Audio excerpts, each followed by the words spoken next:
Hoje a gente vai falar sobre grandeza e eu comecei de forma quase que despretensiosa falando sobre isso há uma semana ou uma semana e meia atrás. Só que são tantos princípios que eu creio que Deus quer estabelecer, que era uma mensagem que está se tornando quase uma série. Então você que já ouviu alguma dessas mensagens, eu queria que você abrisse o seu coração, porque eu não quero falar sobre as mesmas coisas, mas eu quero falar sobre princípios que vão levar a gente para o mesmo lugar. Amém? Eu quero falar sobre grandeza, e é interessante porque falar sobre grandeza na igreja evangélica, protestante, algum tempo atrás, era quase que falar sobre soberba, ou a gente se envaidecer. Por isso, muitas vezes a gente aceitou essa teologia, que ela parece mais crente. Irmão, olha para mim, olha que louco isso. Todas as vezes que alguém fala que você tem que ser menor, que você tem que ter menos expectativa, que você tem que buscar menos coisas, parece que a gente está sendo mais crente, a gente está sendo mais zeloso, quando na verdade a gente só está desperdiçando aquilo que o nosso Pai já liberou para nós. Você não é mais crente ou menos crente se você usufruir da grandeza de Deus em você ou não. Você só está desperdiçando mais ou desperdiçando menos. Essa é a lógica. Então ser grande significa corresponder a algo que Deus já estabeleceu para mim. Você está comigo? Diga amém. Eu acredito de verdade que como pastor, se eu alcanço você, mas não desperto você, eu só estou entretendo você. Pega essa chave, irmão. Se eu te alcanço, mas não te desperto, eu só estou te entretendo. E é exatamente assim que muitos ministérios estabelecem a sua história. Alcançam e administram, mas não despertam. Por quê? Porque tem muita gente insegura, preocupado com a porção que Deus depositou sobre o outro, mas a gente entende que se Deus não começar a ativar a porção que colocou sobre cada um aqui, a nossa igreja tem um prazo de validade muito limitado. Ninguém quer vir aqui ouvir o André falar por semanas consecutivas. Existe algo de Deus em você que precisa ser ativado. Existe algo de Deus em você que precisa transbordar, ser multiplicado. Então o meu papel aqui é trazer você para ouvir algo de Deus que agora as pessoas vão ouvir a partir de você. Está comigo? Diga amém. Para que você está aqui nessa manhã? Diga com autoridade, diga, eu estou aqui para ser ativado. Eu quero ativar você. Esse é o papel da igreja, irmão, dar luz ao futuro. O papel da igreja é construir algo novo. O papel da igreja é estabelecer algo que não existe. O papel da igreja é ser visionária. A igreja precisa ser mais visionária do que o mundo. A igreja precisa ser mais criativa do que o mundo. O problema é que a gente aceitou um papel de reatividade. A gente reage àquilo que está acontecendo, quando na verdade nós deveríamos assumir o protagonismo na construção da história. Eu não sei se você sabe, mas Miami está em chamas. Alguém já ouviu falar? Miami on fire. Está todo mundo da Califórnia e de Nova York vindo para cá. No mês passado, 33 mil drive licenses foram transferidas, se eu não me engano, de Nova York só para a cidade de Miami. Então a gente era um lugar onde o mundo passava férias, agora Miami está se tornando um lugar onde os americanos querem estabelecer raiz também. Talvez seja a primeira vez na história dessa região que americanos estão começando a ter um desejo de estabelecer raízes com Miami. Porque para grande parte do norte e alguns outros estados americanos, o máximo que se pensava era comprar uma casa de praia em Miami. Passar férias quando lá faz frio.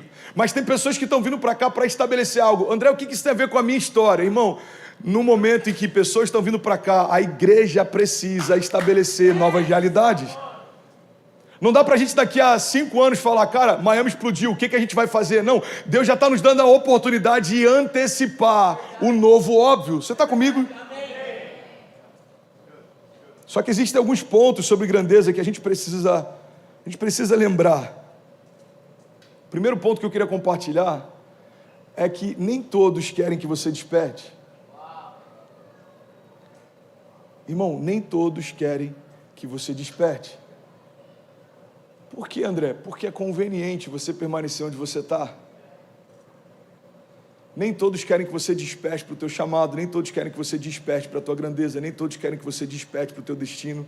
E a culpa é deles? Não, a culpa é sua, que permite que outros definam o limite que você vai viver. Irmão, a gente tem que assumir uma alta responsabilidade e entender que a vida que a gente está vivendo em Deus está diretamente ligada à nossa busca, à nossa fome, à nossa expectativa, à nossa entrega. Você está comigo? Então a gente ora pouco e quer que Deus responda muito. A gente semeia pouco e quer que Deus libere muito. A gente busca pouco e quer que Deus faça muito, quando na verdade a gente precisa entender que se existe ausência de grandeza em mim, é porque existe ausência de fome em mim. Irmão, é impossível alguém que tem fome pelo sobrenatural de Deus não ser ativado por Deus para viver o sobrenatural. Então o primeiro ponto que eu queria compartilhar é que nem todos querem que você desperte. Por quê? Porque é conveniente para eles. Eu vou dar um exemplo bíblico, a história de Saul e Davi. Olha que interessante, a Bíblia diz que quando Saul ele estava atormentado, eu vou usar esse termo para não ficar tão pesado. Enquanto Saul se sentia atormentado algumas noites, ele pedia para que trouxessem Davi. Então Davi tocava a harpa e o louvor de Davi acalmava o coração de Saul. Então para Saul a pessoa de Davi é incrível, enquanto é só alguém que acalma o coração dele. O problema para Saul é quando Davi começa a ser alguém que também tem um carinho do povo. Você percebe que é a mesma pessoa. O que mudou na relação de Saul e Davi? O problema não era Davi. O problema é quando Davi despertou para a grandeza de Davi. O problema de Saul, irmão, não era com Davi, não era pessoal. O problema é que o menino que tocava a harpa agora está tocando multidões. A Bíblia diz que Davi, quando começa a matar os inimigos de Israel, olha o que acontece: começa uma música a ser cantada nas ruas, começa uma história a ser falada nas ruas. Essa história é ela: olha, Saul matou milhares, Davi matou dezenas de milhares.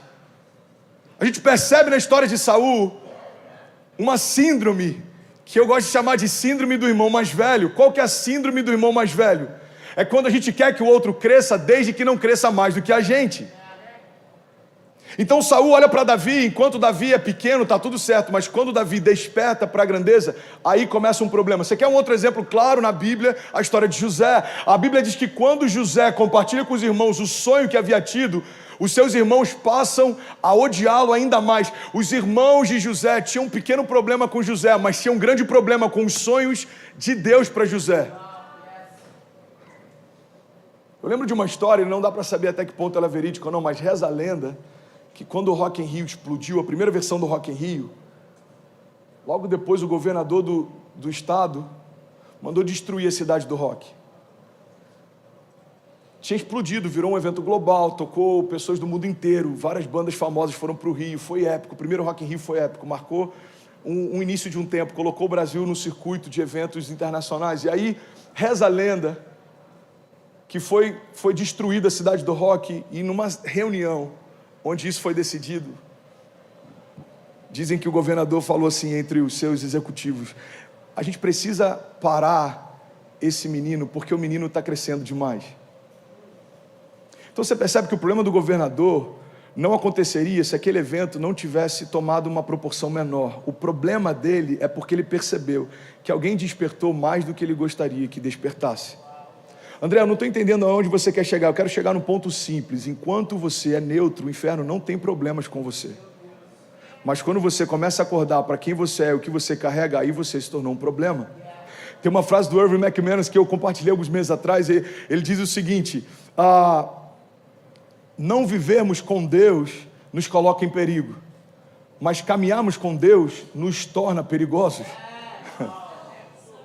Então o André até 16 anos atrás vivia em perigo. Tinha momentos de bons e momentos ruins, tinha momentos em que coisas quase aconteciam. Alguém que já viveu essa estação em que parece que tudo quase acontece?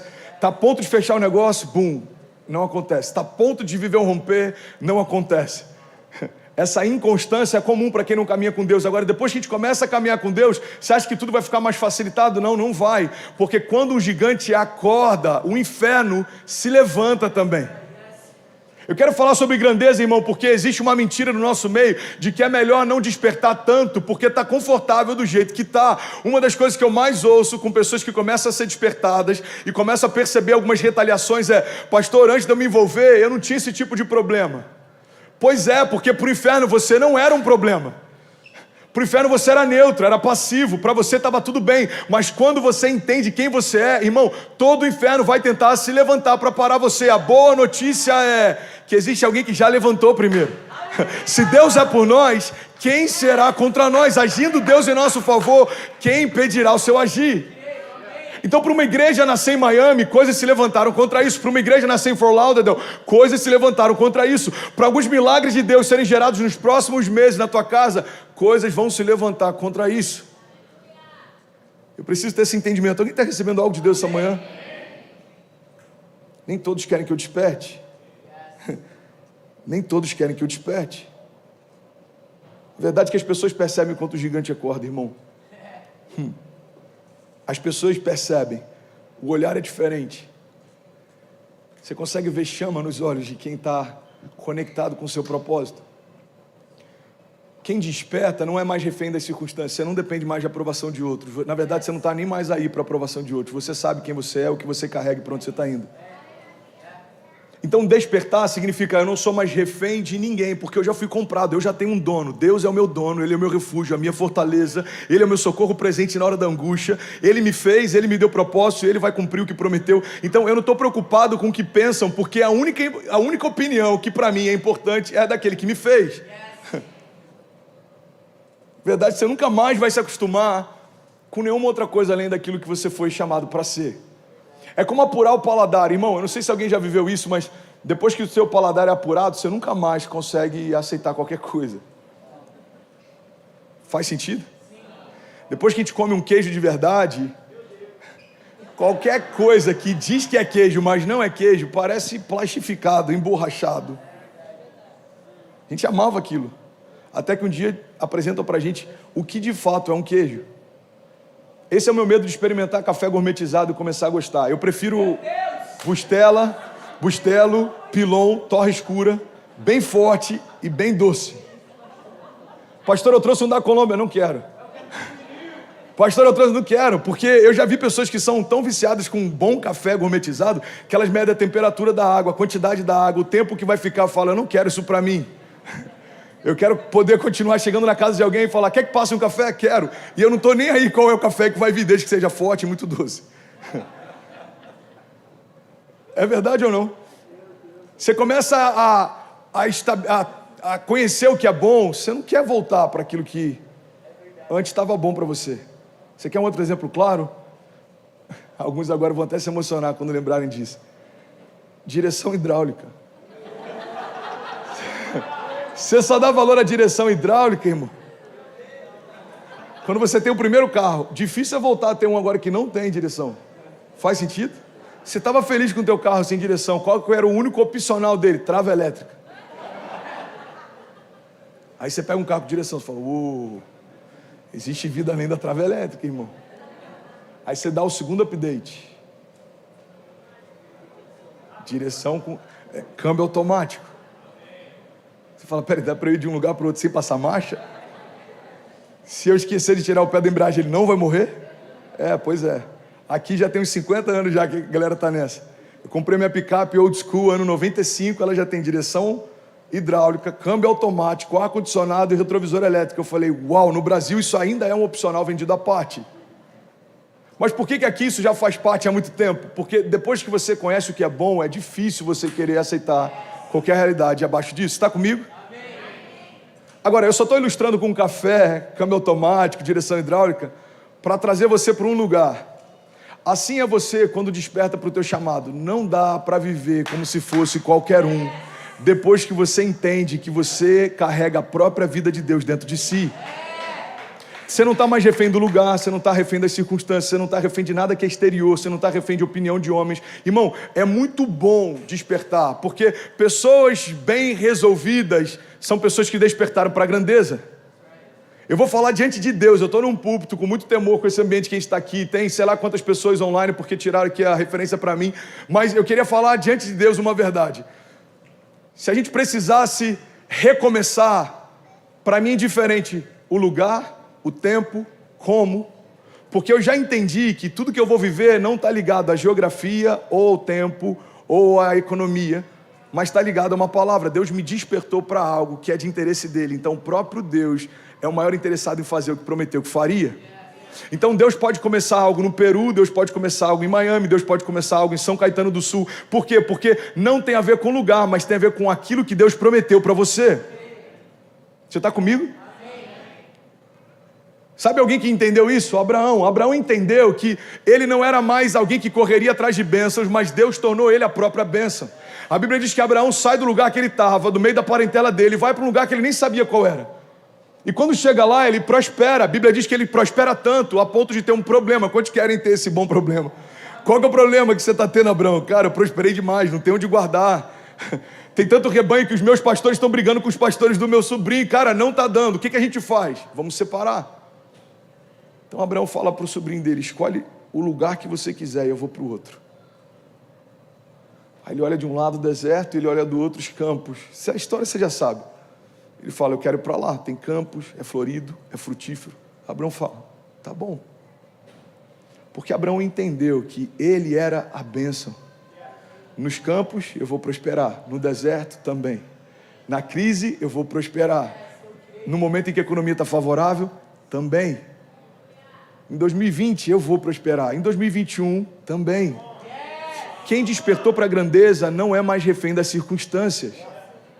Irmão, eu queria tanto, de verdade, que isso se tornasse uma verdade para a gente tão inabalável, a ponto da gente não ficar mais olhando para o dia para saber como que vai ser. Como que vai ser? Não, a previsão é que esse ano vai ser chuvoso, então a gente já diminui expectativas. Não, irmão, a gente não deve se mover por uma previsão quando se tem uma palavra. Eu não dependo de previsões, eu tenho uma palavra. Se pessoas dissessem: Miami é o lugar com a menor probabilidade de algo acontecer, tudo bem, Deus me deu uma palavra. E se não for aqui, Deus vai usar aqui para tocar onde for, mas algo sobrenatural vai acontecer. Por quê? Porque nós temos uma palavra. Irmão, toda pessoa que recebeu uma palavra de Deus, despertou para a grandeza, não consegue mais voltar a ser quem era. E essa é a crise de muita gente que vem para cá para passar meses e acaba estabelecendo uma história. Por quê? Porque você já começou a construir algo novo. Você não aceita a possibilidade de voltar para onde você estava. Alguém já viveu essa experiência? Você recebeu um primo que veio visitar por um mês, ele acabou estendendo 6, daqui a pouco quando você vai ver, seu primo tem um business e ele mudou a história dele. Por quê? Porque ele entendeu que existe algo além do bairro que ele conhecia. A gente não pode ter uma fé bairrista em achar que Deus vai fazer na medida daquilo que eu conheço. Deus, o Deus ilimitado que criou todas as coisas, continua pronto para fazer de forma sobrenatural, superabundante, ilimitada. O que vai definir aquilo que eu vou viver em Deus não é o quanto Deus pode fazer, mas é o quanto eu estou disponível para que Ele faça. Eu posso pregar essa mensagem por 20 anos e ainda assim talvez só 20% de quem ouve vai despertar para isso. São muitas camadas de sofismas e pensamentos e eu tenho certeza que tem pessoas que devem estar pensando: ele está falando sobre grandeza porque ele quer levar a gente para algum lugar. Eu falei sobre isso em Fort Lauderdale. Eu falei: eu estou pregando sobre grandeza, 10% de quem está aqui vai achar que eu vou levantar alguma oferta extravagante no final do culto. Sabe por que você pensa isso? Porque a grandeza ainda é assustador para você. Eu não estou despertando você porque eu preciso que você faça algo. Eu estou despertando você porque você precisa fazer algo. Olha o que a Bíblia diz, irmão. Sem mim, está lá em João 15. Deixa eu pegar essa passagem aqui, ó. João 15:5 diz: eu sou a videira e vocês são os ramos. E se alguém permanecer em mim e eu nele, esse dará muito fruto. Pois sem mim, vocês não podem fazer coisa alguma. A palavra está dizendo que sem Deus você não pode fazer coisa alguma. Declara comigo, em nome de Jesus, só para parecer um pouco mais interativo. Diga: sem Deus eu não posso fazer coisa alguma. Agora entende isso, irmão. Todas as vezes que a palavra estabelece um princípio, o contrário dela é um contraponto que também foi estabelecido. Então, se a Bíblia diz que sem Deus eu não posso fazer coisa alguma, a Bíblia também está dizendo que com Ele eu preciso fazer alguma coisa. Gente, eu queria tanto pregar hoje. Eu queria só 10 pessoas que quisessem ouvir hoje. Eu só queria 10 pessoas que quisessem ouvir uma palavra hoje. A palavra está dizendo: sem mim você não pode fazer coisa alguma. Agora aí comigo, irmão, você precisa fazer alguma coisa.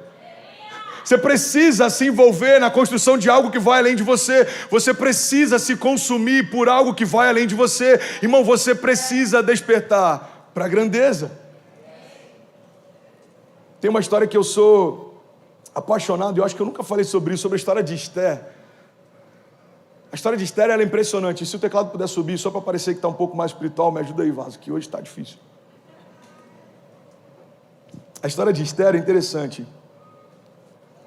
Talvez eu nunca tenha pregado sobre ela, porque é o nome da minha sogra. Às vezes a gente evita misturar um pouco as coisas. Estou brincando. Mas é sério. A história de Esther é interessante. Esther foi levantada por Deus para chegar até o palácio. Então, Tem uma crise, eu vou resumir bastante. Tem uma crise, os judeus vão ser perseguidos e o rei deu uma ordem para que todos eles fossem aniquilados. Então, no meio de uma festa, de um banquete, o rei convoca a rainha para dançar para os convidados. E ela não vai, a rainha Vasti não vai.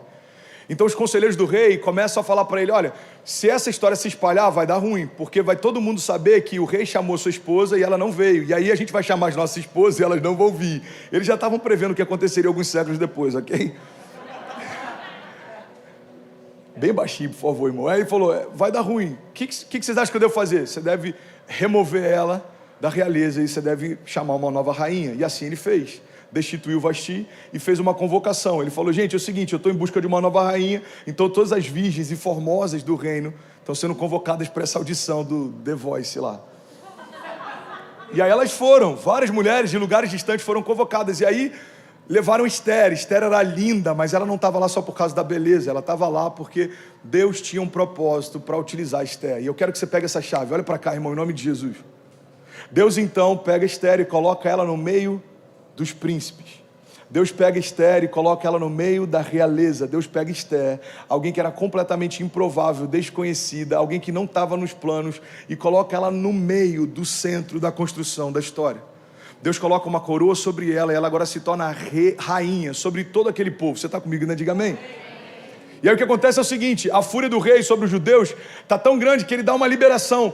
Pode aniquilar qualquer judeu em qualquer lugar que eu tenha autoridade. Só que Esther era um deles. Esther fazia parte desse povo. Então, existe uma passagem que está lá em Esther 4:14, que eu acho maravilhoso. A Bíblia diz assim: Esther, se você ficar calada nessa hora, socorro e livramento surgirão de outra parte para os judeus. Mas você e a sua família, do seu pai, morrerão. Quem sabe não foi para um momento como esse que você chegou à posição de rainha. Tem dois princípios claros aqui. Primeira coisa que Deus está falando claramente é: se você não aceitar ser usada para aquilo que eu quero que você seja, eu vou usar outro, mas a sua história vai ser apagada. O que Deus está deixando claro é o seguinte: se não for você, vai ser alguém, mas eu não vou deixar de fazer o que eu declarei que faria. Você vai deixar de participar daquilo que eu já estou fazendo? Irmão, pega isso aqui, pelo amor de Deus. Olha a palavra de Deus para Esther: ei, Esther, se você ficar calada nessa hora, socorro e livramento virão de alguma forma para os judeus, mas a sua família não vai fazer parte disso. Segundo princípio que eu acho incrível nessa passagem é quando Deus logo em seguida diz: quem sabe não foi para um tempo como esse que você chegou à posição que está. Sabe, irmão, eu acredito de verdade que foi para um tempo como esse que Deus colocou cada um aqui onde está. E a gente precisa entender que se Deus não puder contar com a nossa casa, Ele vai contar com a casa de alguém, mas não vai deixar de fazer no sul da Flórida e nas nações o que Ele declarou que faria. Quando eu entendo isso, obrigado, vocês são demais. Quando eu entendo isso, eu começo a ter um pouco mais de temor em relação ao que Deus está fazendo e a necessidade de participar disso. Porque para quem não despertou para isso, a gente acha o seguinte: eu estou fazendo um favor em, de alguma forma, contribuir com o que Deus está fazendo. Eu estou fazendo um favor quando eu chego uma hora mais cedo para servir como voluntário. Eu estou fazendo um favor quando eu pego um valor menor do que o tip do almoço e oferta. Eu estou fazendo um favor quando eu venho 2 cultos na semana. Irmão, eu sou muito crente, eu venho 2 vezes na semana para o culto. Você percebe que quem não despertou para a grandeza acha que está fazendo favor, quando na verdade ainda não entendeu que Deus está contando com você para liberar a favor. Entende isso, irmão? Alguém vai pegar essa chave e vai mudar a história de alguém. Se alguém for despertado aqui, eu estou feliz. Pega essa chave. Eu dormi 3 horas e meia de ontem para hoje. Eu estou bem cansado. Eu estou dando o meu melhor. E talvez esse seja um dos cultos em que eu estou sentindo a maior resistência para conseguir fluir. Eu aprendi isso ao longo do ministério. Quanto mais fome, mais orgânico é o fluir. Hoje parece que eu estou querendo empurrar para alguns aqui algo que você deveria estar desejando beber. Mas a questão é: eu estou dando o meu melhor, eu vou dar tudo que eu tenho, eu vou fazer da melhor forma que eu posso. Eu me preparei o máximo que eu podia. Por quê? Porque eu fui chamado para ser um canal de favor. Se Deus me colocar na Tailândia, eu creio, Deus estabeleceu uma fonte de favor sobre a Tailândia. Se Deus me colocar em Miami, Deus estabeleceu uma fonte de favor em Miami. Por quê? Porque não tem mais a ver comigo, eu me tornei um canal não tem vontades, o canal não tem liberdades, um canal é só utilizado, é uma ferramenta. Você quando vai usar uma ferramenta, não pergunta para ela o que ela quer fazer. Você simplesmente pega ela e faz o que você precisa ser feito. Você não pega o teu telefone e fala, e aí, como é que você está hoje? Dá para a gente fazer umas ligações? Não, isso é quem ele é, isso é quem você é. Então em algum momento eu entendi, quem sabe não foi para um tempo como esse que Deus me colocou onde Ele me colocou. Quem sabe não foi para um tempo como esse que Deus chamou a minha casa para participar de um mover apostólico. Quem sabe não foi para um tempo como esse que Deus tirou a gente de um lugar e trouxe para outro completamente improvável. Quem sabe não foi para um tempo como esse que Deus está dando para Cecília o inglês, está dando para o Benício a nacionalidade, porque Ele vai usar como príncipes. E eles têm que entender, você não veio para cá só para poder passear na Disney. Não, filha, Deus te trouxe para cá como Esther. Ele está adornando você, preparando você. E no tempo certo, se você se calar, Deus vai usar a casa do lado. Mas quem sabe, Cecília, não foi para um tempo como esse que Deus te trouxe para cá. A gente tem que ter esse entendimento, irmão, de que Deus transiciona pessoas, Deus transiciona realidades, Deus move. E não é só para que a gente usufrua. E é isso que eu quero que você entenda. Pega essa chave. Esther comia o que existia de melhor, vestia o que existia de melhor, morava no lugar com o que existia de melhor. Quando a gente lê o livro de Esther desde o início, você percebe que o palácio era algo que nos dias de hoje talvez a gente não tenha nada nem para comparar. Irmão, todos os tipos de mármores eram utilizados em diferentes ambientes do palácio. As colunas eram feitas pelos artistas mais habilidosos do palácio. As camas do rei para os seus convidados eram feitas em ouro e prata. A Bíblia diz no início do livro de Esther que eles fizeram uma festa para celebrar a grandeza do seu reinado, e foi 180 dias, se eu não me engano, 185 dias seguidos sem parar de festa. O rei convocou todo o povo, do maior ao menor, e por 5 dias, comida liberada e o melhor vinho do rei para todos eles. Então entende isso, ela estava usufruindo do que existia de melhor na terra. Mas ela estava lá com um propósito. Você não pegou, você vai pegar. Deus já te colocou no lugar em que você pode usufruir do que existe de melhor da terra. Mas Ele te colocou aqui com um propósito. Então se Esther está lá e ela só pensa, como eu sou favorecida. Deus me colocou no melhor lugar, para comer a melhor comida, para dormir na melhor cama. Obrigado, Deus, porque você me ama demais. Não, filha, não tem a ver só com você, mas tem a ver comigo em você. Então eu te coloquei entre os príncipes para você ser um canal de favor entre os pobres. Eu te coloquei entre reis para você ser um canal de favor entre o teu povo. Porque se você se calar, certamente o socorro virá através de alguém, mas a tua família não vai fazer parte disso. Irmão, eu quero finalizar essa mensagem quase como uma convocação. Olha para mim, em nome de Jesus. Se a gente se calar, Deus vai usar alguém. Se o Brasil que está na América se calar, Deus vai usar o Haiti, Deus vai usar, sei lá, a Eslovênia, Eslováquia, ou qualquer outro lugar. Se a tua família em Miami se calar, Deus vai usar outras famílias. Porque Deus não precisa de você. Ele tem prazer em fazer com você. É uma relação de aliança, não de necessidade. Deus precisa do André? Não, tem pessoas melhores do que o André, mais apaixonadas do que o André, mais preparadas do que o André. Mas Ele tem prazer de alguma forma em fazer com o André. Então, nesse tempo, naquilo que Deus me chamou para fazer, eu quero ter prazer de fazer com Ele. Por quê? Porque Ele nos chamou para um tempo como esse. Quem sabe foi para um tempo como esse que Deus te chamou para cá. Você se tornou um empresário, você tem funcionários, você tem um business. A minha pergunta é, de que forma o que Deus te deu tem sido um canal de favor para aquilo que Deus quer fazer? Você percebe isso? Você está comigo aqui? Então essa vai ser a minha mensagem até o último dia nesse lugar. Brasil, desperta e resplandece. Desperta e resplandece. Você não veio para cá para limpar a casa de gringo. A gente pode até limpar, mas não é só para isso que você está aqui. Você não veio para cá só para conseguir ter conforto. Isso Deus vai te dar. Mas existe mais do que isso. Existe mais do que isso. Você está comigo? Sabe, eu tenho sonhado algo nesses últimos dias. Eu tenho sonhado em de que forma a gente consegue internacionalizar a mensagem. que Deus tem dado? De que forma a gente consegue tocar a América Latina? De que forma a gente consegue fazer com que americanos ouçam na sua liga nativa? De que forma a gente consegue transbordar? Porque quando Deus começa a fazer algo, eu creio que existe um transbordo de Deus que vai além daquilo que a gente já viu, já experimentou. Então você percebe que no início, há 2 anos atrás, a preocupação era como a gente consegue alugar uma sala que cabe 50 pessoas.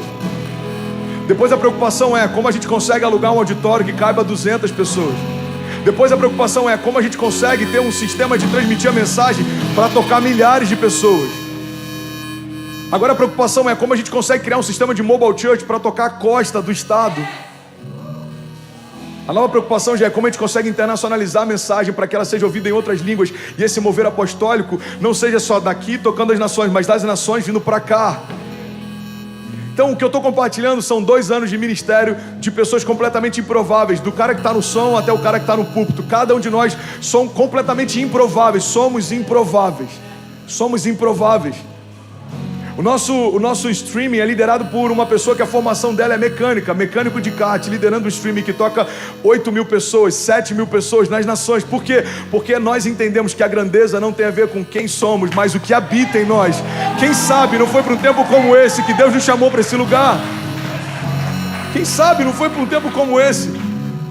Quantos pastores adormecidos aqui vieram para cá e se esqueceram que tem um chamado? Irmão, o teu chamado antecede a tua realidade hoje. Você não foi pastor, você é pastor. Você só precisa despertar. Você não está aqui, irmão, para conquistar coisas. Você está aqui para fazer história com Deus. E Ele vai te dar como despojo de guerra aquilo que até aqui você se esforçava para conquistar. Você está comigo?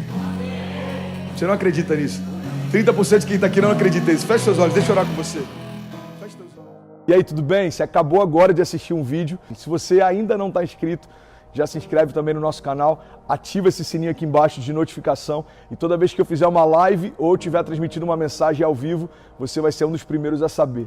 Mas eu deixei mais 2 indicações aqui que eu espero que façam muito sentido para você. Então já aproveita e clica para assistir a próxima mensagem, beleza? Seja bem-vindo ao time de incendiários e eu espero de verdade que essas mensagens mudem a sua vida como elas têm mudado a minha também. Até a próxima. Valeu! O tema da mensagem de hoje é mais forte do que o medo.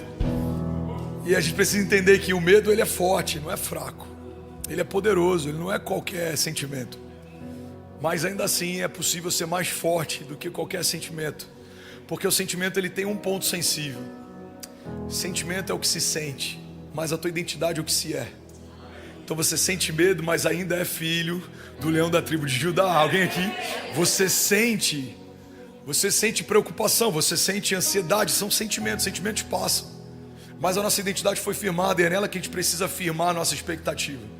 A minha identidade está firmada em algo que foi estabelecido antes do que aquilo que eu sinto me alcançar. A minha alma está angustiada, isso é passageiro. A minha alma está alegre, isso é passageiro. Agora quem eu sou? Eu sou quem Deus diz que eu sou. Eu tenho o que Deus diz que eu tenho. Eu posso o que Deus diz que eu posso. Alguém está comigo? Diga amém. Eu amo a citação de Napoleão Bonaparte. Ele falava que eu não tenho medo de um exército de leões que seja liderado por uma ovelha, mas eu tenho medo de um exército de ovelhas liderados por um leão, porque a identidade do líder fala muito a respeito do que está se construindo. A gente precisa entender que existe um cabeça no corpo, e esse cabeça é o próprio Jesus. É Ele quem garante você, é Ele quem respalda você, é Ele quem sustenta você, é Ele quem fala por você. Então por mais que existam vozes ao nosso redor, há uma voz sobre nós. Por mais que existam ruídos ao nosso redor, há uma palavra sobre nós. Alguém está pegando isso aqui? Diga amém. E a gente ouve isso tantas vezes que às vezes entra no modo automático. O entendimento de que há uma palavra sobre mim que antecede a minha existência deve gerar em mim segurança. O entendimento de que há uma promessa que ela foi estabelecida antes da crise chegar, antes do medo chegar, antes do sentimento chegar, antes da preocupação chegar, deve ser o nosso lugar de refúgio, é o nosso marco zero, é onde a gente volta quando tudo dá errado. Porque está tudo bem sentir medo, eu sinto, você sente, está tudo bem a gente ter preocupações, eu me preocupo, você se preocupa. Agora a gente precisa voltar para esse marco zero, é o lugar da gente recalcular a rota, como eu falei no último encontro. Esse lugar em que a gente volta e a gente se aquieta, e a gente se acalma, e a gente revisita palavras, e a gente relembra promessas. É nesse lugar que Deus coloca as coisas no seu devido lugar. O problema é que quando a gente está correndo e está cansado, mas não busca nele renovo, a gente para no meio do caminho. Quando a gente está se movendo e está com medo, mas não busca nele coragem, a gente desiste. Então nem sempre o movimento é a melhor estratégia. Não é só sobre se mover. Não tem nada pior do que um tolo motivado. Não é só sobre correr, não tem nada pior do que chegar mais rápido em lugar nenhum. É sobre partir de um ponto. Cristo é a cabeça, Ele tem uma palavra, Ele tem uma promessa. É nele que eu confio, é nele que a minha alma espera. E a partir desse entendimento eu volto a correr. A partir desse entendimento eu volto a me mover. Porque eu acho que muitas palavras que a gente ministra e ouve são palavras pautadas em encorajamento. E o encorajamento é maravilhoso, mas ele precisa estar bem firmado e fundamentado em verdade de Deus. Porque senão a gente só está motivado, encorajado, a gente está correndo, feito um maluco, atrás do vento, indo para lugar nenhum. Eu lembro de uma pregação que eu fiz um tempo atrás, que eu falava sobre o desafio da gente encarar a nossa jornada como se fossem esteiras. Alguém já caminhou na esteira aqui? Alguém já suou muito caminhando numa esteira? Alguém já saiu do lugar enquanto caminhava? Você já saiu do lugar enquanto caminhava na esteira? Pro lado, boa. Obrigado, Lucão, muito bom. Você corre, se cansa, sua, mas não tem destino. Você imprime esforço, dá o seu melhor, fica exausto, mas não sai do lugar. Você está ali 1 hora, 2 horas, 10 horas, não é sobre tempo. Você não vai chegar a lugar nenhum. Eu acho que muitas vezes a gente está tentando lutar contra o medo, contra desânimo e contra outros sentimentos como alguém que corre numa esteira. A gente está querendo se distrair e quer só continuar correndo. A gente está tentando vencer esses sentimentos e quer só continuar andando. Mas a palavra de Deus fala que há tempo para todas as coisas. E há tempo, inclusive, da gente voltar para o marco zero e recalcular a rota. Então, como eu consigo vencer o medo? Eu creio que uma das formas da gente vencer o medo é a gente se aquietar e deixar Deus trazer a nossa memória o que dá esperança. A gente revisitar palavras antigas, promessas antigas, porque é isso que gera encorajamento. O que vai te encorajar não é o fato dos seus gigantes terem se apequenado. O que vai te encorajar é lembrar que há um leão da tribo de Judá que vai à frente da sua batalha. Então os gigantes podem até ser maiores do que eram na estação anterior. Não é sobre o tamanho do meu adversário, é sobre o tamanho do meu Deus. Max Lucado, ele diz que se olharmos para os nossos gigantes tropeçaremos, mas se olharmos para o nosso Deus, os nossos gigantes é que tropeçarão. Então, eu estou falando com propriedade de causa, irmão. Tem dias que você olha e fala: caramba, velho, nessa acho que deu ruim. Estou cansado, estou desanimado, estou sem esperança. Mas aí você lembra das promessas, você lembra do que Ele te falou, você lembra do que você já ouviu. Você revisita algumas palavras que você recebeu, anotações que você fez, impressões no Espírito que você teve. Cara, não tem como continuar sentindo medo, sabendo quem Ele é. E eu acho que essa é a nossa grande batalha, o que se sabe e o que se sente. Quando o que eu sinto é maior do que o que eu sei, eu estou em sérios problemas. Porque o sentimento ele é enganoso. Ele faz um gigante parecer maior do que na verdade ele é. Agora o que eu sei faz com que, independente do tamanho dos gigantes, eu saiba que o meu Deus é maior do que todas as coisas. O meu Deus, Ele é um Deus de batalha. Ele é chamado de Senhor dos Exércitos. Ele é aquele que vai à frente, não se cansa, não fica exausto. Ele é aquele que dá àqueles a quem Ele ama enquanto dorme. Ele é aquele que vai à frente. Então o que se sente e o que se sabe trava uma batalha constante, porque a todo tempo o seu sentimento vai tentar governar a tua jornada. É por isso que tem momentos que a gente acaba cedendo para algumas tentações e desejos. Irmão, pega isso aqui. O problema do crente não é a aprovação. A aprovação foge a caráter. A aprovação nos aproxima de Deus. A aprovação nos deixa mais crentes. A aprovação nos deixa mais tementes. O que derruba um crente não é a aprovação, é a tentação. É a tentação que derrubou Sansão. É a tentação que derrubou Davi. Então por que a tentação é tão desafiadora? Porque a tentação, ela mexe com aquilo que se sente. Você é forte, hein, Brasil? Acho que Jesus está ligando para alguém aí. Ainda bem que ele não ligou para cobrar, hein? Onde é que a gente estava? A tentação está ligada ao que se sente. E quando eu me movo pelo que eu sinto, eu deixo de ser um homem espiritual, eu começo a ser um homem natural. O homem natural, ele se move por instinto. Alguém já viu um cachorro no cio? Por que um homem casado, temente ao Senhor, não se move assim? Porque ele é governado pelo Espírito, agora há um domínio próprio. Então o instinto ainda está ali, mas o instinto agora é governado. A gente às vezes tem ira, tem vontade de fazer algumas coisas.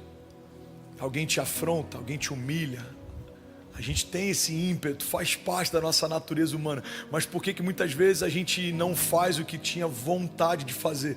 Porque um homem governado pelo Espírito não se move pelas vontades ou pelos sentimentos, ele se move por um fruto do Espírito. A palavra, quando fala sobre as obras da carne e o fruto do Espírito, fala sobre duas realidades que se contrapõem o tempo inteiro. Então entende uma coisa, o mesmo Espírito que governa o teu ímpeto, o mesmo Espírito que governa o teu instinto, é o mesmo Espírito que quer governar a tua mente e os teus pensamentos. A Bíblia fala que sobre tudo que se deve guardar, guarda o teu coração, porque dele procedem as fontes de vida. O que é o coração? O coração é o centro das emoções. O coração é o quartel-general onde as decisões são tomadas. Se o meu coração é enganoso e ele assume o controle, eu vou me mover pelas minhas vontades, eu vou me mover pelos meus medos, eu vou me mover pelas minhas preocupações. Irmão, guarda isso aqui. O medo tem sido conselheiro para muita gente na hora de tomar decisões. A gente acessa o medo, acessa os amigos, acessa os conselhos da multidão, mas não acessa o nosso testemunho interior. Então, você está diante de um mar fechado. Qual o sentimento que Moisés tem? Medo. Natural. Agora, qual é a garantia que ele tem? Uma palavra. Pega o cajado e toca o mar. Eu vou abrir caminho. E ele pega o cajado e toca o mar. E o caminho se abre. Aí ele avança, agora os exércitos estão vindo contra eles. O próprio Deus que abriu o caminho, fecha o caminho. E aí eles veem os inimigos morrendo afogados. E agora tem fome. Não, olha para o céu, do céu vai vir pão. Agora eles têm sede. Não, toca na rocha, da rocha vai vir água. Irmão, você acha que Moisés não teve medo? Ele deve ter sentido medo em toda a jornada, em toda a travessia, em todo o tempo, durante os 40 anos. Mas acima do medo havia uma palavra. Mais forte do que o medo havia uma promessa. Então, o medo, ele é poderoso, não se engane. Ele já fez muitos heróis da fé fracassarem. Ele já fez muitos heróis da fé contemporâneos fracassarem. Ele pode fazer você abortar um sonho. Então não é sobre a gente subjugar o medo, mas é sobre a gente colocar as coisas no seu devido lugar. O medo tem uma porção, tem uma autoridade, tem um peso. Mas a promessa, mas a palavra, mas o caráter do Deus que me chamou, mas o poder daquele que opera tudo em todos, se sobrepõe ao medo. Eu amo uma citação do Bill Johnson que ele diz que a fé não é negligência dos problemas, mas é não dar aos problemas um lugar de influência na sua jornada. Então, a coragem não é uma negligência ao medo, não é fingir que o medo não existe, mas é não se mover apesar do medo. O medo não vai me fazer tomar decisões, o medo não vai me fazer diminuir expectativas ou definir os meus limites. Irmão, eu amo falar sobre isso porque eu já errei várias vezes de várias formas, mas é muito difícil eu não me mover por uma palavra ou por uma promessa ou por uma impressão por conta do medo. Eu aprendi a me mover com medo mesmo. Eu aprendi a me mover, mesmo que haja um frio na barriga, eu preciso crer nesse testemunho interior e entender que a promessa dele já é uma garantia de que tudo vai terminar bem. Não significa que vai ser fácil, nem sempre é leve, mas vai terminar bem, porque aquele que começou a boa obra, ele é fiel para concluí-la, amém? Então, para pensar, tem momentos que a gente deixa o medo definir os nossos limites. Existe um Deus que definiu os limites do mar, o diálogo entre Deus e Jó. Existe um Deus que definiu os limites da terra. Existe um Deus que definiu os limites da gravidade. Existe um Deus que definiu todas as leis da física. Esse mesmo Deus definiu os meus limites, aonde começa a minha história e onde termina ela.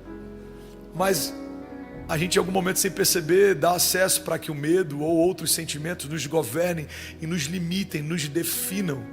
Irmão, você já foi definido. Já há uma definição sobre você, você já foi estabelecido. Não há espaço na sala do trono de Deus para um diálogo a respeito da tua identidade, ela já foi formada.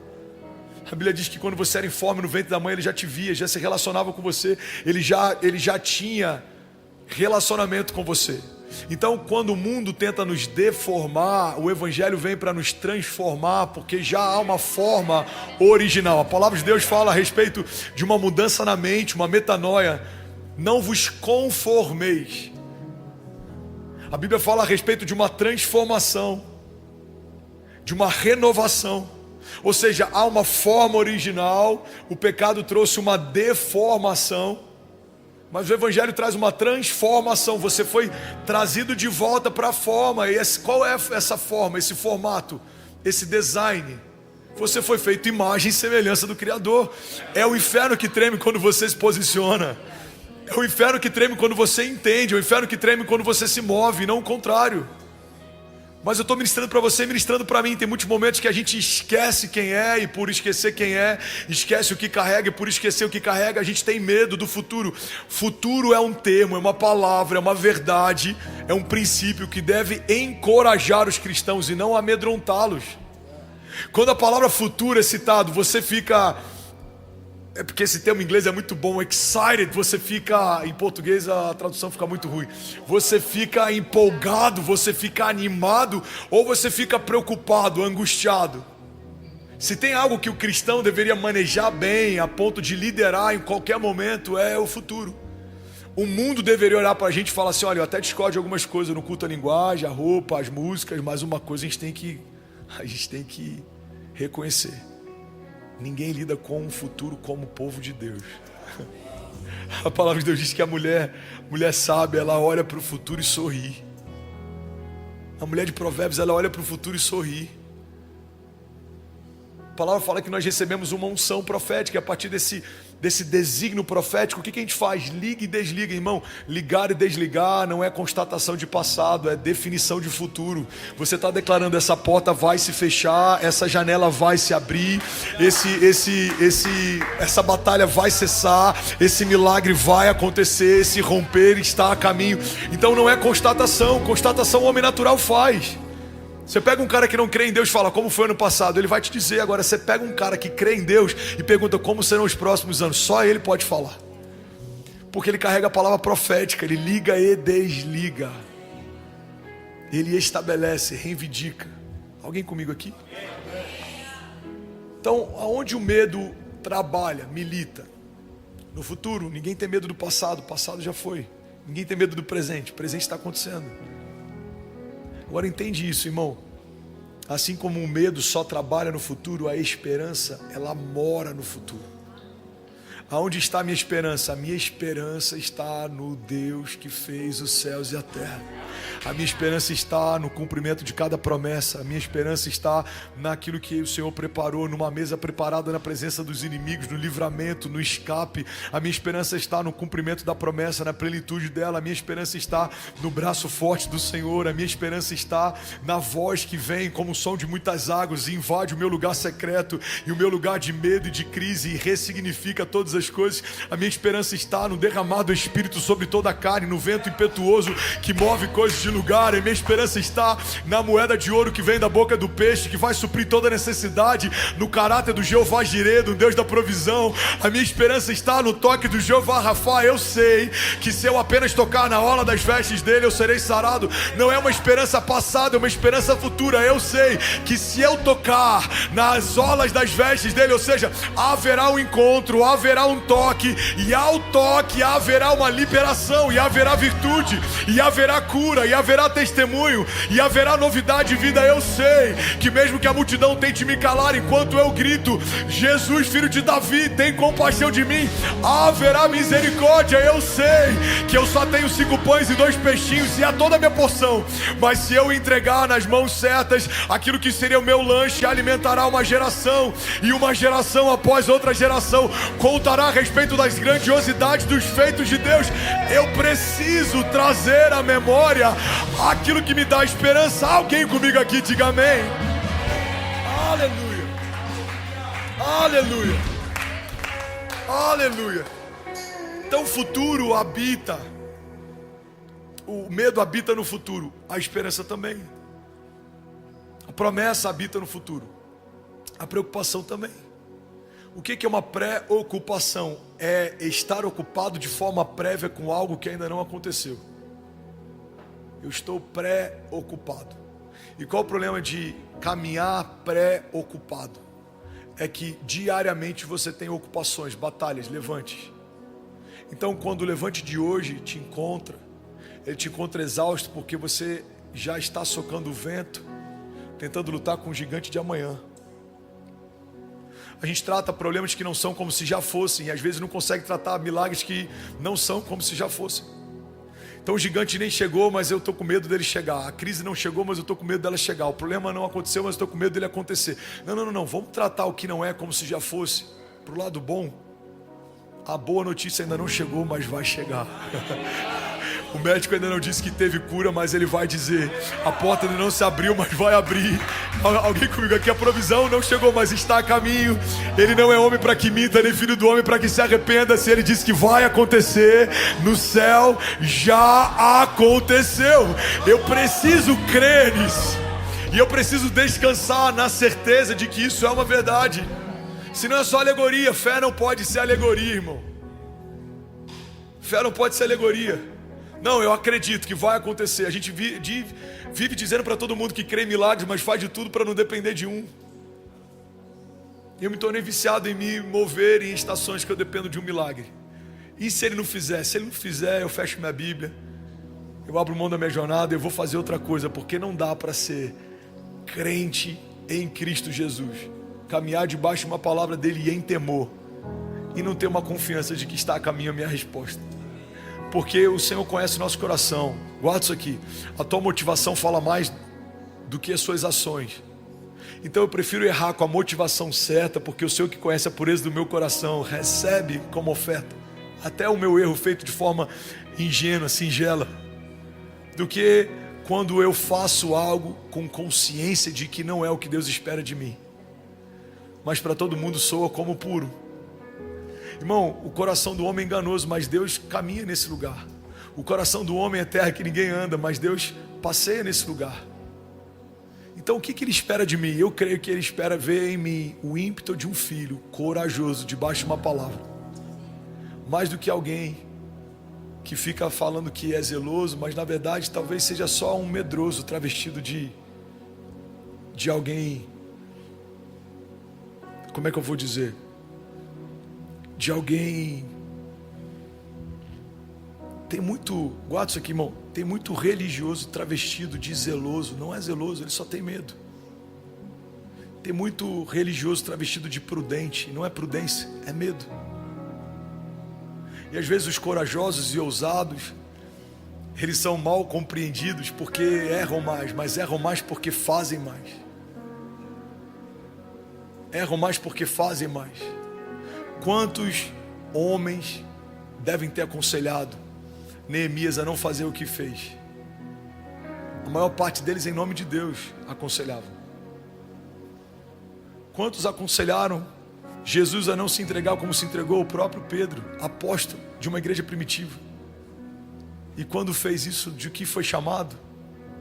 Satanás. Para trás de mim, Satanás. Por quê? Guarda isso aqui, irmão. Porque quem não vive de forma ousada, em busca de um propósito, mesmo que custe tudo, vai defender o erro como se fosse zelo. O que Pedro está fazendo é defender o engano. Ele está falando, não, vamos te poupar disso. Não, a gente vai te proteger, a gente vai te blindar. Jesus fala, para trás de mim, Satanás. A redenção não é um engano, a redenção é o motivo pelo qual eu vim à terra. O verbo encarnado precisa ser crucificado, porque a partir dessa crucificação eu vou abrir um vivo e novo caminho. Eu vou restaurar e reconciliar. Quantos conselheiros teriam dito para Neemias, não sai do palácio, permanece? Quantos teriam dito para Jesus, não se entrega, foge? Quantos teriam dito para Pedro, não coloca o pé para fora, é mais seguro dentro? Eu não sei ao certo quantos tinham, mas se estavam só os discípulos, eram 12, e só um voltou molhado para dentro do barco, mas só um voltou com uma memória de como é andar sobre as águas com o mestre. Então quem você é? Você é daquele que prefere permanecer seco num lugar aparentemente seguro. Ou você é daqueles que a história vai falar a respeito dos feitos que você viveu com Deus? Sim, estou voltando molhado, mas caminhei sobre as águas com Jesus. Sim, estou voltando molhado, mas eu sei o que é andar sobre as águas com Ele. Sim, estou voltando molhado, mas quando Ele me disse vem, eu fui. E quando eu afundei, Ele estendeu as mãos e imediatamente me trouxe de volta. Porque é melhor ver uma mão estendida do Senhor me trazendo de volta para o lugar que eu deveria permanecer do que nunca ter estado nesse lugar. Irmão, guarda isso debaixo da unção do Senhor. Somos mais fortes que o medo. O medo, ele existe, ele está ao nosso redor, ele vem tentando nos abater, mas há uma palavra que chegou primeiro, há uma promessa que se estabeleceu primeiro. Quem é esse que até o vento e o mar lhe obedecem, diziam os discípulos? É aquele que estabeleceu a tua promessa, o teu futuro, a tua casa, é aquele que firmou as tuas palavras no lugar seguro, é aquele que está te chamando para andar com Ele sobre as águas. Alguém comigo aqui, diga amém. Glória a Deus. Aleluia. Aleluia. Aleluia. A gente vê isso em Davi, um homem segundo o coração de Deus. Errou porque de forma precipitada, talvez por querer apressar a chegada da presença de Deus na cidade, tentou facilitar a logística. Colocou um carro de bois no lugar do ombro dos sacerdotes. Eu não sei a motivação. Sinceramente, não acho que foi economia de gasto. A história de Davi não dá margem para isso. Ele nunca economizou nada para entregar tudo para Deus. Então, se a história dele não nos fala a respeito de alguém que economizava recursos, tudo bem, gente? Se a história não nos dá margem para encontrar no caráter de Davi alguém que economizava recursos ou esforços, eu não acho que foi sobre recursos. Davi não era alguém que fazia de forma intencional a quebra de princípios. Ele construiu uma casa para Deus porque ele começou a se incomodar com o fato de habitar num palácio e a presença de Deus está resumida a uma tenda. Agora, se a gente for olhar para a história de Davi, eu vejo um homem que o ímpeto dele era fazer algo que alegrasse o coração de Deus. Então eu creio, eu posso estar equivocado, que ele errou talvez tentando acelerar o tempo do retorno da presença para a cidade. E quando isso acontece, alguém é fulminado porque tocou no que não deveria tocar. Mas Davi é poupado e tem uma segunda chance para fazer de novo do jeito certo, no tempo certo. Irmão, guarda isso aqui. A gente vê vários heróis da fé que até erraram tentando fazer o certo, mas a motivação era pura e o coração era reto. Quando a minha forma erra, não é levado em consideração porque a motivação com que eu fiz era correto. Mas quando a minha forma parece reta aos olhos dos homens, mas a minha motivação, ela não é agradável aos olhos de Deus, isso é muito preocupante. Ser mais forte que o medo significa se mover de forma ousada debaixo de uma palavra, mesmo que me custe tudo, mesmo que em alguns momentos eu tropece, mesmo que em alguns momentos eu fale, mesmo que em alguns momentos eu me canse, mesmo que em alguns momentos eu desanime. Eu preciso trazer a memória e recomeçar. Por quê? Porque há uma palavra de Deus estabelecida sobre mim que é mais forte do que as circunstâncias, do que os tropeços, do que o que está ao meu redor, do que a força dos ventos, do que o volume dos ruídos. Há uma palavra de Deus que me garante. Davi era um homem segundo o coração de Deus, e ele nos ensina um princípio. Ele fala: mesmo que eu ande por um vale de sombras e morte, mal nenhum eu temerei, porque tu, Senhor, estás comigo. Cara, o cenário é tenebroso, existe morte ao redor, ou pelo menos a sombra dela, mas a garantia do salmista é a certeza da presença de Deus. Então o lugar não é o melhor, a presença ao meu redor não é a melhor presença, o que me cerca não é talvez o melhor ambiente para eu estar, mas uma coisa eu me garanto: o Senhor está comigo, Ele está no meio do vale, Ele vai me levar a pastos verdejantes, Ele vai me guiar mansamente em águas tranquilas, o cajado dele me protege, Ele me respalda, Ele me guia. Alguém comigo aqui, diga amém. E é sobre isso que eu queria falar nessa noite, sobre caminharmos debaixo desse entendimento de que existe uma palavra de Deus, existe uma promessa de Deus. E existe uma característica no caráter de Deus que nos garante. Ele é fiel. Ele é fiel. As circunstâncias mudam, mas Ele continua sendo fiel. Gigantes se levantam, mas Ele continua sendo fiel. Coisas fogem do meu controle, mas Ele continua sendo fiel. Josué 1,9 diz: não fui eu que lhe ordenei, seja forte e corajoso, não se apavore nem desanime, pois o Senhor, o seu Deus, estará com você por onde você andar. Alguém pode dizer glória a Deus por isso? O entendimento que a gente precisa ter é que o nosso adversário, ele odeia tudo que a gente carrega de precioso.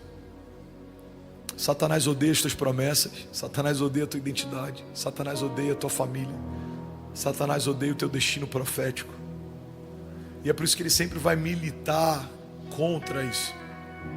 E a pior coisa que a gente pode fazer é ceder à pressão. Porque alguém que está desencorajado, alguém que está amedrontado, em algum momento pode aceitar um plano B como sendo resposta. Eu lembro que eu estava num voo alguns anos atrás e aí conseguiram um lugar para mim perto da porta de emergência. E aí a pessoa estava dando as instruções e eu fiquei olhando aquela porta de emergência. E eu falei, cara, é engraçado, porque portas de emergência elas só são feitas para serem usadas quando tudo dá errado, mas quando o momento é ruim, a gente começa a encarar portas de emergência como se fossem atalhos. Abortar o teu chamado por conta de um levante não é uma opção, é uma saída de emergência. O problema é que se você usar uma saída de emergência enquanto está em voo, o teu destino não é bom. Abrir mão de uma promessa por conta da força dos levantes é uma saída de emergência. Aceitar qualquer coisa menor do que aquilo que Deus já estabeleceu para si é uma saída de emergência. Então qual é o único caminho que a gente tem? O único caminho que a gente tem é o caminho proposto por Deus. Qualquer outro caminho não é um caminho de Deus. Logo, não nos leva para um caminho de Deus. O único caminho existente é esse. Não tem plano B, não tem plano C, não tem atalho, não tem como. Jesus, ele é levado para o deserto, ele é tentado, e uma das tentações que ele sofre é justamente usar do dom para suprir necessidade. Ele tem fome. Satanás, ele estimula para que ele use do dom para fazer com que pedras virem pão. Ele fala, nem só de pão vive o homem, mas de toda a palavra que sai da boca de Deus. Irmão, o medo nos faz usar do dom para suprir necessidade. O medo nos faz abortar promessas porque a gente quer um caminho mais fácil. O medo nos faz abrir mão de primogenitura por causa de prato de lentilha. O medo nos faz negociar o negociável. O medo nos faz aceitar o inaceitável. Agora, quando eu trago de volta para o centro da minha história a minha identidade, as promessas que o Senhor me fez, não dá para aceitar qualquer coisa menor do que aquilo que Ele me prometeu. Como fazer José aceitar qualquer visão menor do que a visão que ele já teve? Como fazer Davi aceitar qualquer coisa menor do que o reinado que ele foi estabelecido? Como fazer com que Moisés viva qualquer coisa abaixo do que aquilo que Deus chamou ele para viver? Irmão, ele viu pragas serem estabelecidas sobre o Egito. Ele viu o mar se abrir, ele viu a água descer da rocha, verter da rocha, ele viu o pão descer do céu. Então o que eu creio que o medo faz é nos levar para esse lugar de cansaço. E eu estou quase finalizando essa mensagem. O medo nem sempre quer que você aborte, mas o medo sempre vai te levar para um lugar de exaustão, que a exaustão pode te fazer abortar. O medo te leva para um lugar de cansaço, que o teu cansaço pode te fazer abortar. O medo quer te levar para um lugar em que você não tem mais forças, e é nesse lugar que muitas vezes a gente é tentado a abortar.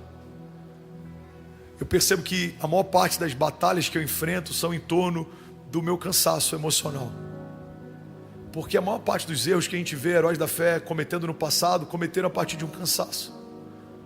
Davi, cansado, prefere permanecer do que batalhar. E nesse dia, nesse lugar, ele dá acesso a um pecado que manchou todo o teu legado. A gente vê o cansaço fazendo com que Abraão abra a mão da espera de uma promessa pura e gere um filho de uma precipitação. O cansaço ao longo da espera fez o pai da fé se precipitar. Irmão, pega isso aqui. O cansaço ao longo da batalha faz o homem segundo o coração de Deus pecar. Então não dá para eu e você acharmos que o cansaço em nós ele encontra imunidade. Não, a gente não é imune ao cansaço. Então eu creio que a maior parte dos medos que a nossa geração tem enfrentado é só um lugar que nos leva ao cansaço. Tem muita gente desanimada, tem muita gente cansada, tem muita gente prostrada, tem muita gente frustrada. E esse lugar é um lugar perigoso, porque é nesse lugar que a gente entrega os pontos, é nesse lugar que a gente abaixa a guarda, é nesse lugar que a gente desiste, é nesse lugar que a gente aborta. Alguém comigo? Tem muitas pessoas que você conheceu no início da tua jornada que abriram mão da jornada de fé. Não é porque elas amavam Jesus menos do que você ama. Talvez algumas delas até amavam mais, mas elas não souberam lidar com o cansaço. Elas não souberam lidar com a frustração, com a prostração, com a exaustão. Eu preguei no último encontro sobre resiliência. Eu acho que essa é uma zona de graça que a gente precisa desenvolver. A resiliência me faz permanecer de pé, mesmo que eu sinta medo. A resiliência me faz permanecer crendo, mesmo que tudo diga que não. A resiliência me faz permanecer meditando nas promessas, mesmo que toda hora chegue uma notícia ruim. A resiliência é quase como se fosse uma teimosia santa. Eu tô tão, como é que eu posso dizer? Decidido em permanecer confiando até que aconteça, que pode ser o que for, pode vir o que vier, pode ser quem for, eu permaneço guardando a esperança viva, eu permaneço confiando naquilo que o Senhor me mostrou, porque tudo que está ao meu redor pode passar, mas as palavras do Senhor, elas não passarão. Então eu creio que nesse lugar a gente recebe renovo, é nesse lugar que a gente recebe vida, é nesse lugar que flui vitalidade. Você só precisa permanecer um pouco mais, confiar um pouco mais, caminhar um pouco mais, você só precisa meditar um pouco mais, você só precisa se cercar um pouco mais de amigos, você só precisa meditar um pouco mais na palavra, porque quando o cansaço vai, a esperança brota como renovo. É como um broto que ele volta a florescer no meio de uma árvore podada. Não sei se você já me ouviu falando sobre isso, mas o termo renovo vem de rebento. Rebento é aquela folha, aquele galho que insistentemente volta a brotar num lugar que foi cortado. Se você andar pelo rancho aqui, você vai ver alguns lugares que a gente podou e você vai ver galhos cortados. E no meio daquele galho começa a surgir um broto. Esse broto significa rebento, e esse rebento significa renovo. O renovo de Deus não é necessariamente Deus fazendo algo novo no lugar novo. O renovo de Deus muitas vezes é Deus fazendo algo novo no lugar ferido. É Deus fazendo algo novo no lugar cansado. É Deus fazendo algo novo no lugar quebrado. É Deus fazendo algo novo no lugar que todo mundo dizia não tem como mais vir vida daí. É nesse lugar que o novo de Deus surge, ressurge. Ele não pede licença, ele não pergunta se dá para acontecer, ele simplesmente acontece. É como uma criança gerada num ventre estéril. É como aquele broto que a gente vê surgindo no meio do asfalto. Alguém já viu uma planta surgindo no meio do asfalto? Cara, aquilo ali nada mais é do que uma promessa que insiste em florescer, mesmo que o cenário seja adverso. Não tem vida, não é o melhor cenário, não é suscetível para. Mas ele não perguntou para o tempo, para o clima. Ele simplesmente ressurgiu, renasceu. Isso é evangelho. Evangelho é redenção. Redenção é resgate. Resgate é ser trazido de volta para o lugar de origem. E é para esse lugar que Deus quer chamar a gente. E como que a gente vai para esse lugar? Quando a gente começa a caminhar a despeito do medo, apesar da crise, acima de todo sentimento. Eu termino voltando no lugar que a gente começou. É quando a gente decide por um desses dois lados. Vou caminhar pelo que eu sinto ou vou caminhar pelo que eu sei? Fé não é o que se sente, fé é o que se sabe. O que eu sinto hoje? Eu sinto cansaço, eu sinto medo, eu sinto preocupação. O que eu sei que o meu Deus é fiel. Eu sei que o meu Deus é justo. Eu sei que Ele é bom. Eu sei que Ele recompensa. Eu sei que dele não se zomba. Aquilo que a gente semeia, a gente colhe. Então as certezas a respeito de Deus me fazem permanecer, mesmo quando os meus sentimentos falam ao contrário. Amém? Alguém recebe isso aqui? Então feche teus olhos, eu quero ministrar sobre você. Aleluia. 2 Coríntios 4,16.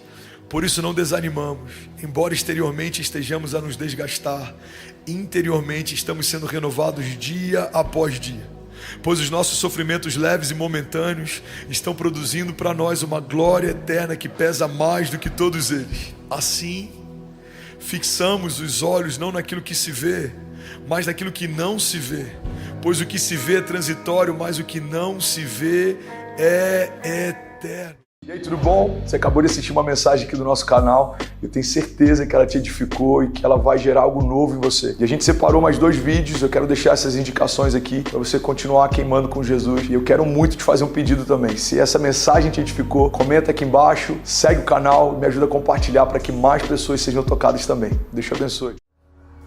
Quero falar sobre algo muito prático. E muito do que eu vou ministrar aqui hoje eu já ministrei sobre a igreja há algum tempo atrás.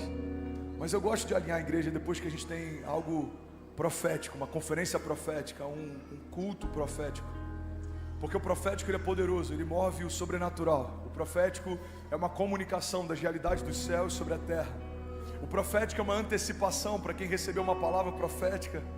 O profético ele nos inspira, ele nos move, nos abençoa, nos edifica. Mas o profético não é o final de algo, o profético é o início de algo. E tem muita gente que se sacia porque recebeu uma palavra profética. Se você recebeu uma palavra profética, agora os céus estão aguardando um posicionamento em fé.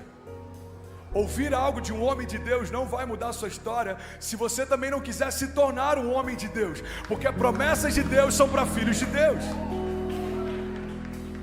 Ouvir que Deus tem um chamado, muitos ouviram. Ouvir que Deus tem promessas, muitos ouviram. Mas o que tem afetado a história não são homens só que ouviram os céus, mas são homens que ouviram os céus e fizeram alguma coisa com aquilo que ouviram. Alguém está comigo aqui? Diga amém. Não somos ouvintes apenas, a palavra fala sobre isso, mas praticantes do que ouvimos. Os céus não querem entreter você quando falam algo bom sobre o seu futuro. Os céus não querem animar você quando falam sobre uma promessa que você carrega. Os céus muitas vezes querem alertar você, porque existem palavras antigas que a gente já ouviu várias vezes e ainda não se posicionou para viver. Baixa um pouquinho o teclado, por favor, então. E é por isso que receber uma palavra profética para mim é algo que me deixa muito mais atento e revestido de temor do que animado, porque o ânimo passa. O ânimo passa. Quantas pessoas começaram a jornada de fé junto com a gente e elas desistiram no meio do caminho? Quantas famílias a gente conheceu mais apaixonadas por Jesus do que a gente e por conta de algum motivo elas pararam no meio do caminho? Jornada de fé não é sobre ter bom ânimo para começar, é sobre ter bom ânimo para se manter. Não é sobre a gente começar certo apenas, é sobre a gente terminar certo. É sobre a gente olhar para o nosso histórico e falar, valeu a pena. No meio da crise, Deus se revelou para mim. No dia mal, Deus se revelou para mim.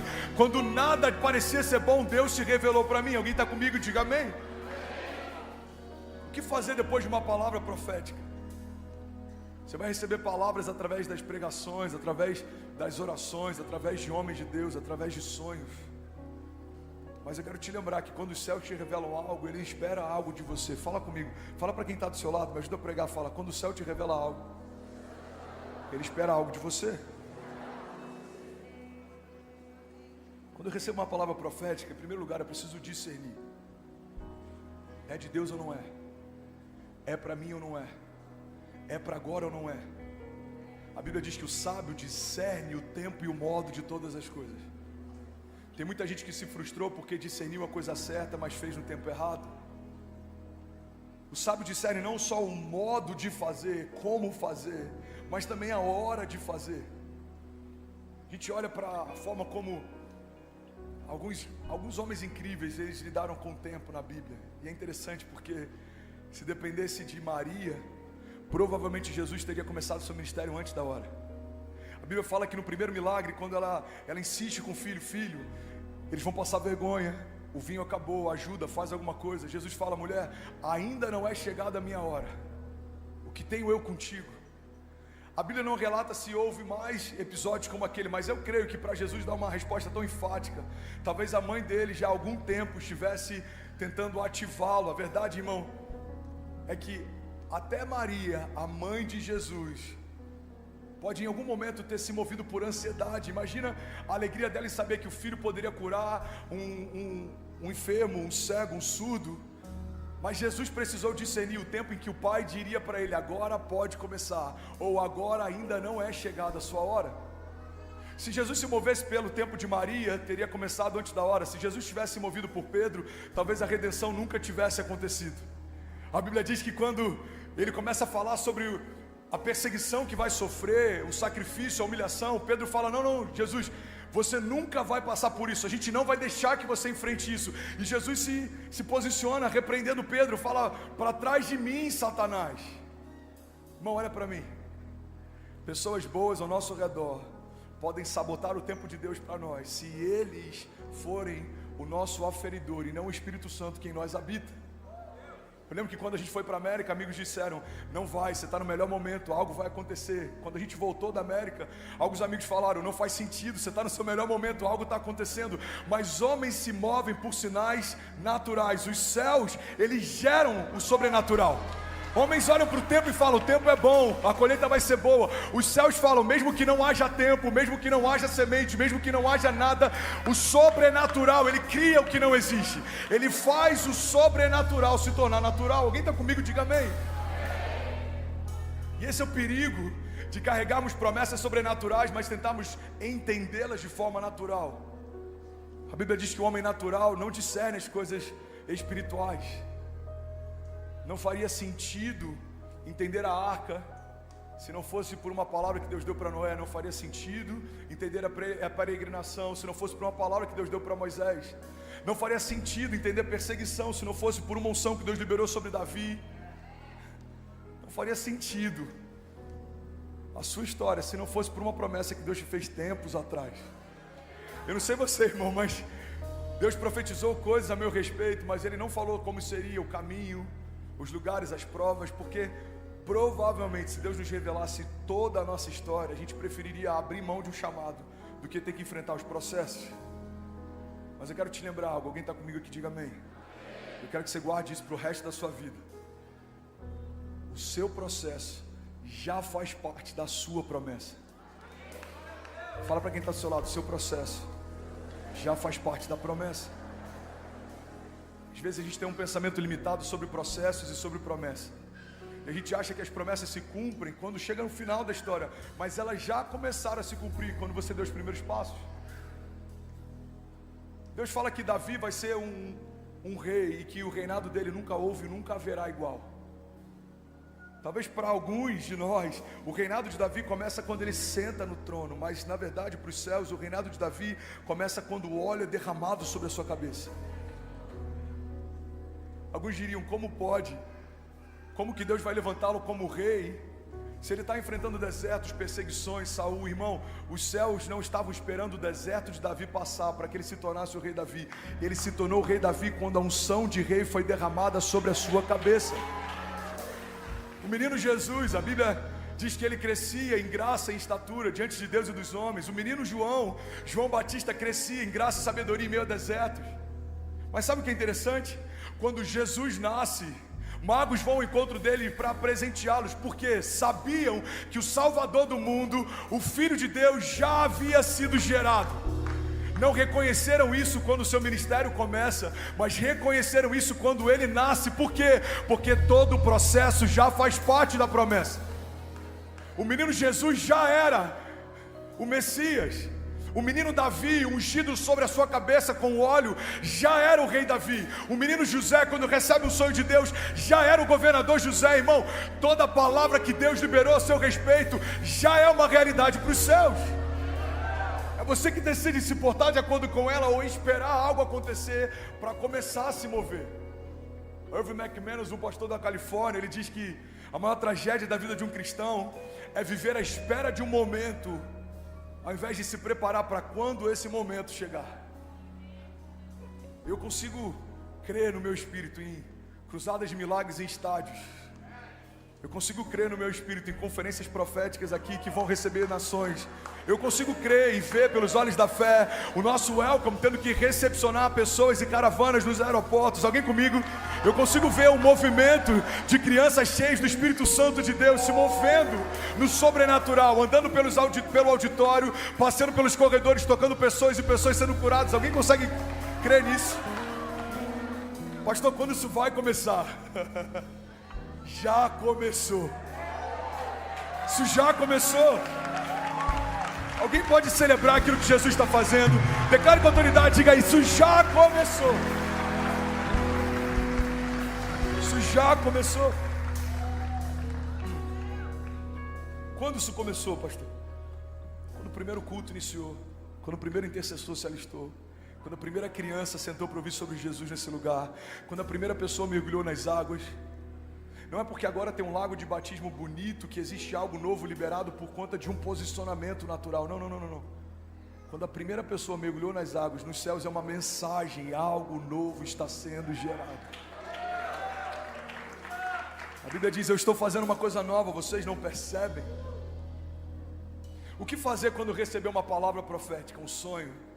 Quando Deus falar comigo a respeito do meu chamado? É começar a me portar como tal. Se Deus disse que você vai ser um príncipe, caminhe como um príncipe. Se Deus disse que você vai tocar uma nação, caminhe como alguém que lidera uma nação. Se Deus disse que você vai ter uma família linda, caminhe como um pai de família, uma mulher de princípios. Você não vai mudar o seu tipo de roupa se você for chamado para um cargo na igreja. Não. Você vai se avaliar e você vai ver a roupa que eu visto, com a minha altura, da identidade que eu tenho, do chamado que eu tenho, a forma como eu me movo, os sonhos que eu tenho, o que eu faço, o que eu tenho dedicado o meu tempo aponta para o meu chamado ou eu estou perdendo tempo? A gente começa a avaliar o futuro a partir de uma perspectiva do presente. A gente começa a avaliar o presente a partir de uma perspectiva da Gênese, porque o nosso futuro tem muito mais a ver com o início da nossa história do que qualquer outra coisa. No ventre da minha mãe, os céus liberaram palavras a meu respeito e eu preciso entender como o céu me chama para caminhar debaixo dessa revelação. Eu lembro quando eu conheci o pastor Vitor Hugo, foi lá em Orlando, talvez uns 2 anos atrás. E quando eu cheguei numa reunião de empresários, eu fui a última pessoa a chegar, sentei na última cadeira da última mesa. Alguns amigos tinham chamado para fazer um passeio de moto e eu estava de jaqueta de motociclista. Eu postei na época motoqueiro, uma galera de São Paulo que ficou revoltado, perdão gente. Que aqui tem essa... motoqueiro, motociclista, né? Ok, no Rio acho que é todo mundo motoqueiro. Mas enfim, tem algum motociclista aqui, gente? Ok, 2 pessoas, meu Deus, 5 pessoas. E eu tava com aquela jaqueta da Harley, tudo emprestado, bonezinho. E quando eu sentei na última cadeira, na última mesa, ele olhou para mim e falou assim: você, fica de pé. Eu tô aqui nessa noite só para liberar algo para você. Você demorou 3 horas para chegar aqui, não foi? Aí eu já... Foi. Tudo se levantou na estrada para você não chegar aqui, não é verdade? Eu falei: é verdade. Então vem aqui, aperta minha mão. Ele falou: nos céus você é chamado de guerreiro. Nada é fácil para você. Ele começou a liberar palavras. Algumas me trazendo à memória o que Deus já havia feito ou falado, algumas apontando para algo que Deus ainda iria fazer, e uma boa parte delas a gente já viveu. Essa igreja faz parte disso. Eu lembro que ele falou: Deus está preparando o seu retorno para o Brasil. Deus vai abrir as portas da nação e você vai viver algo sobrenatural. Por que eu estou falando isso, irmão? Porque aquele dia poderia ter me marcado e eu poderia ter esperado algo acontecer, mas você precisa fazer alguma coisa com o que recebeu. Tem muita gente frustrada porque recebeu uma palavra, mas nunca se posicionou para ela. As palavras não vão te carregar no colo do lugar que você recebeu para o lugar que Deus quer te levar. Você precisa dar os primeiros passos de fé. Abraão ouviu: sai da sua terra, sai da sua parentela e vai para o lugar que eu te mostrarei. Abraão não sabia ainda o destino, mas ele sabia qual não era mais o lugar. Não é mais aí, não é mais para você, não é o que eu tenho para você. Então sai daí e vai para um lugar novo. Alguém está comigo? Diga amém. Às vezes uma palavra profética não vai ser necessariamente um apontamento para o próximo passo, mas vai ser uma certeza do lugar que você não deve mais permanecer. Esse relacionamento não é para você, essa sociedade não me agrada, esse negócio não fui eu quem te deu, não insiste. Não é mais essa igreja, não é mais essa cidade, não é mais esse sonho, não é mais esse projeto. Saber o que não é de Deus para nós é tão importante quanto sabermos o que é de Deus para nós. Você está comigo ainda? Diga amém. Tudo bem? Você acabou agora de assistir um vídeo. Se você ainda não está inscrito, já se inscreve também no nosso canal, ativa esse sininho aqui embaixo de notificação e toda vez que eu fizer uma live ou estiver transmitindo uma mensagem ao vivo, você vai ser um dos primeiros a saber. Mas eu deixei mais 2 indicações aqui que eu espero que façam muito sentido para você. Então já aproveita e clica para assistir a próxima mensagem, beleza? Seja bem-vindo ao time de incendiários e eu espero de verdade que essas mensagens mudem a sua vida como elas têm mudado a minha também. Até a próxima. Valeu!